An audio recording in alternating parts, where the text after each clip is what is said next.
Joseph Williams talks about David Paich's brand new album. I'm John Beaudin from Rocky Street Music.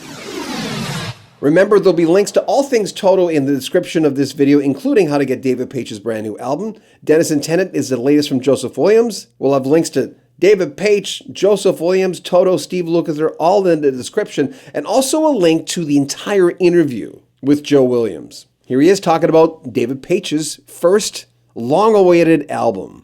David Paich's album is amazing. I mean, the thing is, every time I listen, the reason I think the Toto fans like it, because you come upon that sound, honestly, because you've all been in that band for a long time. So every Toto fan will like all your solo albums because there's enough of the Toto feel, which all of you helped create anyway. But David's album was amazing. How many tracks were you involved in the album? Three. And I think the current lead track is one of them. I'm not. I think it's either Spirit of the Moonrise or that's the one that it is. Yeah. Those are a little more Toto-ish. There's a handful of them, and that's probably because I was involved in the writing of them with Dave, and I'm singing on them. But what's so great about Dave's project is that he's never done a solo thing that is where he's deciding where this is his voice thing. I think he should do even more. Solo stuff, let his own voice come out without having a band full of guys, suggesting this and telling you this and that kind of stuff. I love that he did this project. When you were in high school, what were your high school years like? I mean, I remember I hired a lady named Emma Harding at the radio station one, a pretty girl. I remember going, well, I'm married, but I'm not dead. Just pretty girl walks in, I'm the program director, and she wants to be in radio. And turns out her dad was Eddie Harding, who replaced Steve Winwood in the Spencer Davis group, and big, thick English accent. I mean, I said, you're Eddie Harding's daughter? She's, yeah. And there she was. She brought her book with her and she's in it. But she said things like, well, I went to school with Mick Jagger's kids. And I'm going, wow. And I guess it's a one in Rome thing. If your father's a rock star, you go to school with other rock stars' kids. What was it like for you? Did you have a normal existence? Well, it wasn't. No, my mother died when I was a teenager, so those years were difficult. I went to several different schools and ended up at a very small school where I finished high school, but it wasn't a school of other industry people's kids or things like that. My brother and sister, I think they graduated at a school that was maybe considered kind of like an industry kind of private school, that kind of thing, but not.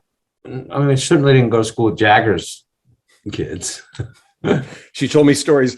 14, when 14 came out, I remember thinking, it's like the last one as well. I don't know what it is that at your age, and I'll say that, I'm 62 and I'm doing the best work I have, but I'm doing it because I'm watching the clock. And then by watching the clock, I'm serious. I'm watching the clock. I'm going, I'm 62. I've been an underachiever most of my life in radio. I loved working the evening shift, but then, I became a PD and a morning guy and I started working a little harder. But why do you think you're doing such great work? I mean, it's a silly question, but I mean, you're really putting out some good, and you sound amazing, and it doesn't have to be that way. Frickin' you could be dead. I hate to put it that way, because a lot of people are dying all the time. What gives you that will?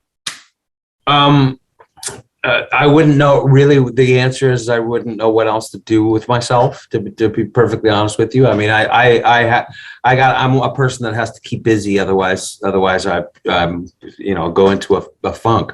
So that's definitely a motivation. Also, I got to make a living. That's another motivation, and this is something that I know how to do. And I figured that the better I can do it, the more business we're going to do. I mean, that's just being honest with you. That's definitely one of the considerations. I will say that from time to time, I think to myself, my dad did some of his best work in his 60s and 70s.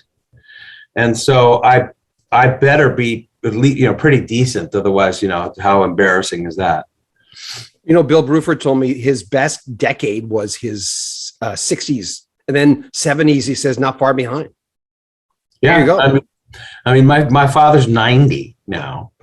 So when he was my age, that's 30 years ago. So that's like, you know, Raiders, Lost Ark, and E.T. and all of those. So when he was our age. So, yeah, you know. Remember, there'll be links to all things Toto in the description of this video. There'll also be links to the entire interview with Joseph Williams. We'll have another clip with Joe Williams in 3-4 days. Make sure you comment on our videos. We say this, but spread the word. We're almost at 100,000 subscribers. Share our videos on the Toto groups or on the classic rock groups or any groups you're in, on your Facebook page, on your Twitter. Help us spread the word. Comment on our videos, subscribe to that channel, and buy a t-shirt. Links in the description. I'm John Beaudin. This is Rock History Music.